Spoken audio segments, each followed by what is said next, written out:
नमस्कार विद्यार्थियों, आज हम बीए फर्स्ट ईयर के फर्स्ट पेपर राजनीति विज्ञान के मूल आधार का अध्ययन करेंगे। इसके अंतर्गत जो पहला अपना टॉपिक है राजनीतिक सिद्धांत या राजनीतिक दृष्टिकोण। राजनीतिक दृष्टिकोण को दो भागों में विभाजित किया गया है, परंपरागत दृष्टिकोण और आधुनिक दृष्टिकोण। कई किताबों में जैसे मिलता है कि परंपरागत दृष्टिकोण जो कि द्वितीय विश्व युद्ध से पूर्व का जो दृष्टिकोण है वो परंपरागत दृष्टिकोण, द्वितीय विश्व युद्ध के बाद का जो दृष्टिकोण है वो आधुनिक दृष्टिकोण। लेकिन राजनीतिक दृष्टिकोण को हम कालक्रम की दृष्टि से दो भागों में विभाजित नहीं कर सकते, क्योंकि आधुनिक युग के अंतर्गत भी कई ऐसे विद्वान हैं जिनके विचारों के अंतर्गत परंपरागत दृष्टिकोण के जो विशेषताएं हैं वो दृष्टिगोचर होती है।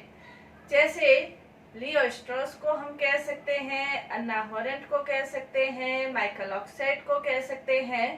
तो कालक्रम की दृष्टि से हम दो भागों में विभाजित नहीं कर सकते, लेकिन परंपरागत दृष्टिकोण को उसकी विचारधारा के आधार पर, उसकी विशेषताओं के आधार पर परंपरागत दृष्टिकोण जहां आदर्शों, नैतिकता, दर्शन इसको महत्व दिया जाता है, उन विचारों को हम परंपरागत दृष्टिकोण में रखेंगे। और जहां इन विचारों के अलावा भी दूसरी चीजों को महत्व दिया जाता है, उनको हम आधुनिक दृष्टिकोण के अंतर्गत रख सकते हैं। अगर हम देखें तो प्लेटो से शुरुआत करते हैं कि प्लेटो ने परंपरागत राजनीतिक दृष्टिकोण को, जो पाश्चात्य विचारक है वो प्लेटो को अपना आदर्श मानते हैं, इसकी शुरुआत मानते हैं। प्लेटो ने जो रिपब्लिक की रचना की थी उसमें दार्शनिक शासन का उन्होंने अध्ययन किया था, तो उसके आधार पर उन्होंने परंपरागत दृष्टिकोण की शुरुआत मानते हैं। लेकिन भारतीय दृष्टिकोण भी राजनीतिक चिंतन की दृष्टि से अछूता नहीं था। प्राचीन यदि भारतीय दृष्टिकोण को भी हम देखें तो भारतीय राजनीतिक चिंतकों ने भी राजनीति का अध्ययन किया है। उनका जो विषय था वो चार प्रमुख विषयों पर आधारित था, जैसे त्रयी है, वार्ता है, आन्वेषिकी है और दंड नीति है। इन विषयों पर आधारित दृष्टिकोण था भारतीय राजनीतिक चिंतन भी। लेकिन अधिकतर परंपरागत जो दृष्टिकोण है वो पाश्चात्य राजनीतिक चिंतकों के ही इर्द गिर्द घूमता हुआ या उनकी विशेषताओं के अनुरूप ही दर्शन करता हुआ दिखाई देता है। अगर हम देखें परंपरागत दृष्टिकोण के अंतर्गत, तो परंपरागत दृष्टिकोण के अंतर्गत शुरुआत प्लेटो से लेकर आधुनिक युग अन्ना हॉरेंट, ऑक्सफोर्ड यहाँ तक परंपरागत दृष्टिकोण चलता है। परंपरागत दृष्टिकोण के अंतर्गत जो अध्ययन है वो एक संकुचित अध्ययन कह सकते हैं, आदर्शी अध्ययन कह सकते हैं। इसकी यदि हम परिभाषाएं देखें, परंपरागत दृष्टिकोण की यदि परिभाषाएं देखें तो जैसे गार्नर की परिभाषा है कि परंपरागत दृष्टिकोण राज्य का आरंभ और अंत है। इसी प्रकार यदि लिकॉक राजनीति विज्ञान को सरकार का अध्ययन मानता है, इसी प्रकार गिलक्राइस्ट है वो राजनीति विज्ञान को राज्य और सरकार दोनों का अध्ययन मानता है। तो इनका परिभाषाएं राज्य, सरकार और यहाँ तक परंपरागत दृष्टिकोण की सीमित रही है।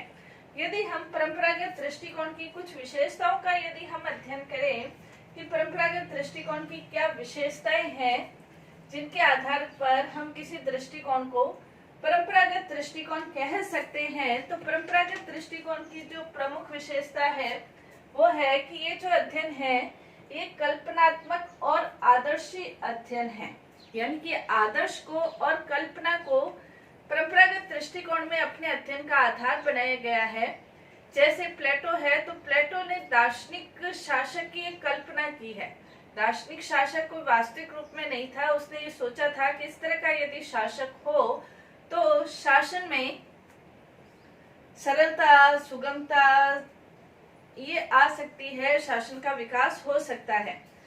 क्योंकि राजनीतिक सिद्धांत के अंतर्गत यदि हम देखें तो जो पॉलिटिकल साइंस है वो पॉलिटिक्स से बना है। पॉलिटिक्स शब्द यूनानी भाषा के पॉलिस शब्द से बना है और पॉलिस जो शब्द है वो नगर राज्यों की राजनीति से संबंधित विचारधारा थी। तो प्लेटो का जो आदर्श आदर्श शासक है वो आदर्शी शासन से संबंधित है। इसी प्रकार हीगल की जैसे हम देख सकते हैं सामान्य इच्छा की, ये रूसो की सामान्य इच्छा का जो धारणा है वो भी आदर्श है। कांट जो विचारक है उन्होंने नैतिक प्राणी के बारे में बताया है, वो भी आदर्शों से संबंधित है। ग्रीन ने शाश्वत चेतना से संबंधित बात की है, जो ग्रीन है उन्होंने शाश्वत चेतना से संबंधित बात की है। तो ये सारी जो चीजें हैं, चाहे सामान्य इच्छा हो, चाहे दार्शनिक शासक हो, चाहे शाश्वत चेतना हो, चाहे पृथ्वी पर ईश्वर का राज्य हो जैसे कि हीगल ने कहा है, तो ये जो कल्पनाएं हैं ये कल्पनाओं पर आधारित है, आदर्शों पर आधारित है। तो इन परंपरागत राजनीति विचारकों ने अपना जो अध्ययन है वो कल्पना पर और आदर्शों पर आधारित अध्ययन माना है। तो ये पहली विशेषता हम कह सकते हैं।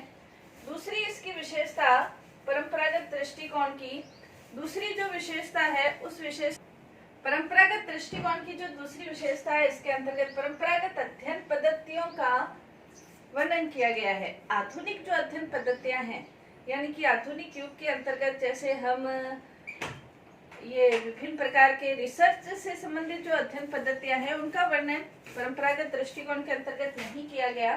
परंपरागत अध्ययन पद्धतियों में हम कह सकते हैं जैसे ऐतिहासिक अध्ययन पद्धति, दार्शनिक अध्ययन पद्धति, कानूनी अध्ययन पद्धति और कहीं कहीं पर तुलनात्मक अध्ययन पद्धति का वर्णन भी परंपरागत राजनीति विज्ञान के अंतर्गत हमें देखने को मिलता है। दार्शनिक अध्ययन पद्धति का उदाहरण हम प्लेटो की रचनाओं में, थॉमस मोर जैसे उन्होंने यूटोपिया की रचना की उसके अंतर्गत देख सकते हैं। इसी प्रकार ऐतिहासिक अध्ययन पद्धति की रचनाओं का उल्लेख हम मॉन्टेस्क्यू है, बर्क है, इसके अंतर्गत देख सकते हैं। कानूनी अध्ययन पद्धतियों का उल्लेख विलोबी है, डिग्विट है, इनकी रचनाओं में देख सकते हैं। तुलनात्मक अध्ययन पद्धति का वर्णन अरस्तु के विचारों में, अरस्तु की रचनाओं में देख सकते हैं, क्योंकि अरस्तु ने पॉलिटिक्स की रचना करते समय 158 देशों के संविधानों का उन्होंने अध्ययन किया था। तो तुलनात्मक अध्ययन पद्धति हम उनकी रचनाओं में देख सकते हैं।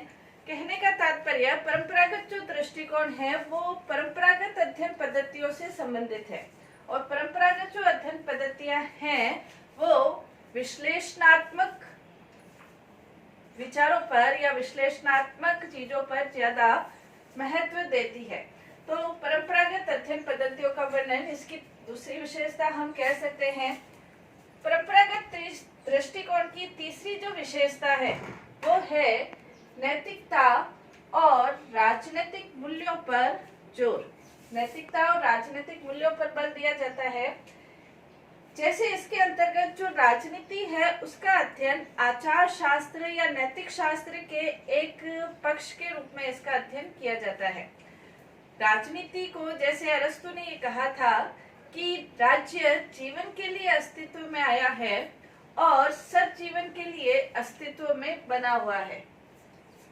सज्जीवन के लिए अस्तित्व में बना हुआ है, यानी कि राज्य का महत्वपूर्ण उद्देश्य ये है कि अपने राज्य के अंतर्गत आदर्शों की स्थापना करना, नैतिकता की स्थापना करना, अपने राज्य के अंतर्गत राजनीतिक मूल्यों की स्थापना करना, ये राज्य के उद्देश्य थे। राज्य के अंतर्गत जो अपराध है उनका खात्मा कैसे हो, अपराध पर रोक कैसे लगे, इससे संबंधित इनका अध्ययन राज्य को एक नैतिक संस्था, यानी कि राज्य को नैतिक संस्था मानकर व्यक्ति को नैतिक जीवन की ओर प्रशस्त करना परंपरागत राजनीतिक दृष्टिकोण का एक उद्देश्य रहा है।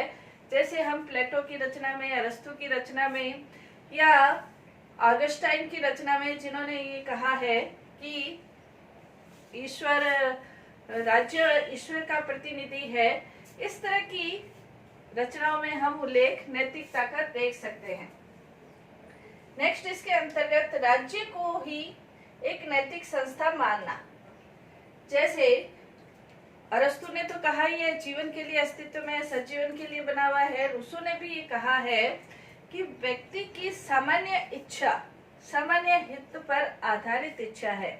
सभी लोगों की जो, जैसे सामान्य इच्छा का रूसो ने वर्णन किया है, तो रूसो ये कहता है कि हर एक व्यक्तियों में दो प्रकार की इच्छा होती है, एक स्वार्थी इच्छा, एक परमार्थी इच्छा। जहाँ व्यक्ति अपने स्वार्थ को छोड़कर संपूर्ण समाज के बारे में सोचता है, तो उन सभी इच्छाओं का जो योग है वो सामान्य इच्छा के अंतर्गत आता है।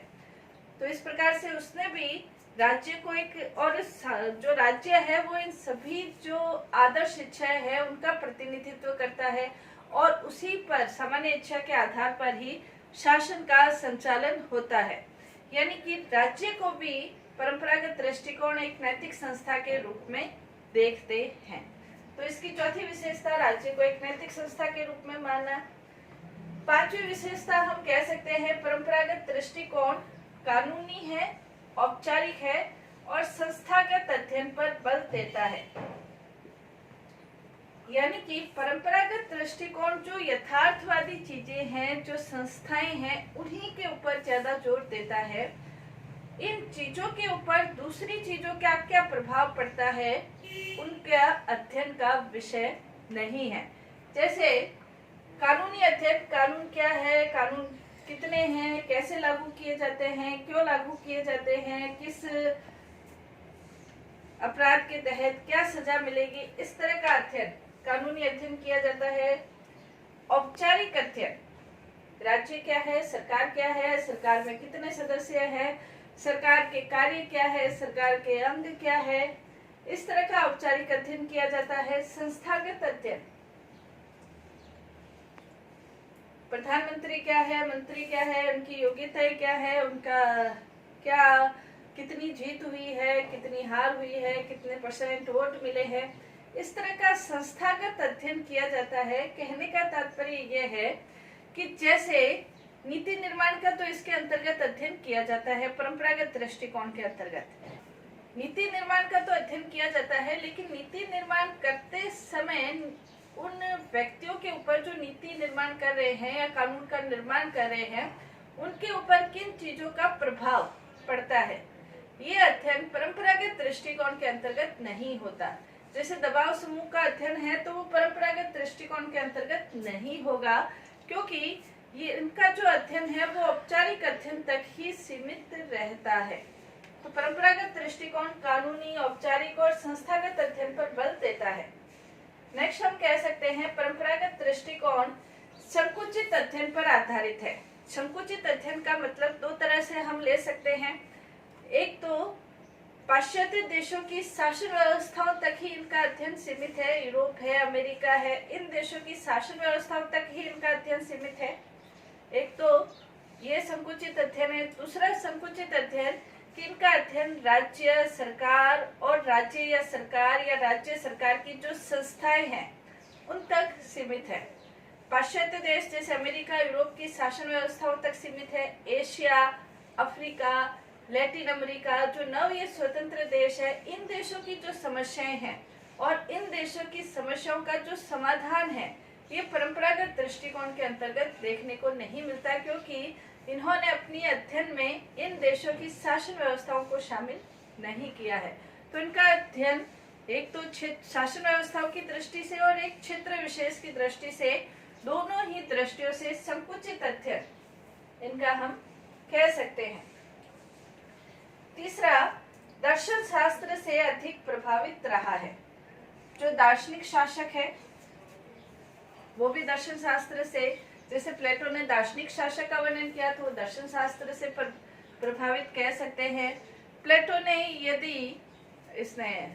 रूसो ने यदि सामान्य इच्छा का वर्णन किया तो वो भी हम दर्शन से प्रभावित कह सकते हैं। जैसे ये कहा गया कि राज्य का आधार शक्ति नहीं इच्छा है, तो उसे भी हम दर्शन से प्रभावित कह सकते हैं। दर्शन से प्रभावित अध्ययन ये परंपरागत दृष्टिकोण रहा है। नेक्स्ट इसकी विशेषता, परंपरागत जो दृष्टिकोण है ये व्यक्तिनिष्ठ अध्ययन है, जो व्यक्तियों के आधार, व्यक्तियों के खुद के स्वयं के अपने जो विचार है उसके ऊपर ही आधारित रहा है। जैसे यदि हम प्लेटो का देखें, प्लेटो की रिपब्लिक देखें, तो प्लेटो की रिपब्लिक के अंतर्गत उनके स्वयं के जो विचार है वो हमें कई बार दृष्टिगोचर होते हैं। इसी प्रकार सामाजिक समझौता सिद्धांत के जो विचारक है, जैसे हॉब्स है, लॉक है, रूसो है, तो उन्होंने सामाजिक समझौता सिद्धांत का वर्णन किया है। सामाजिक समझौता सिद्धांत के अंतर्गत उन्होंने, जैसे लॉक ने व्यक्ति मानव स्वभाव जो बताया है वो श्रेष्ठ बताया है, हॉब्स ने मानव के स्वभाव को बिल्कुल बुरा बताया है, रूसो ने अपने अलग मानव स्वभाव के संबंध में कि पहले ये आदर्श पशु तुल्य था, बाद में संपत्ति का हुआ, तब उसमें हो गया था। तो इस तरह के उनके जो विचार है, उनके खुद के जो विचार है, उन पर उनके विचार स्पष्ट रूप से दृष्टिगोचर हो रहे हैं। इसी प्रकार मैकियावेली ने, जैसे सीजर बोर्जनिया को ये देखा था तो उसके आधार पर उसने प्रिंस की रचना की थी, उसके ऊपर भी मैकियावेली के स्वयं के जो विचार है वो दृष्टिगोचर हो रहे हैं। हीगल है, ग्रीन है, कांट है, इनकी रचनाओं के ऊपर इनके खुद के विचारों का प्रभाव हमें देखने को मिलता है। यानी कि हम कह सकते हैं कि परंपरागत जो दृष्टिकोण है वो व्यक्तिनिष्ठ अध्ययन है, व्यक्ति के विचारों का प्रभाव उनके अध्ययन के ऊपर पड़ता है। तो ये परंपरागत दृष्टिकोण की प्रमुख विशेषताएं हैं, जिसके आधार पर सारांश रूप में हम ये कह सकते हैं कि परंपरागत जो दृष्टिकोण है वो दृष्टिकोण एक आदर्शात्मक, एक दार्शनिक, एक नैतिकता और एक संकुचित अध्ययन और व्यक्तियों के स्वयं के विचारों पर आधारित अध्ययन है। धन्यवाद।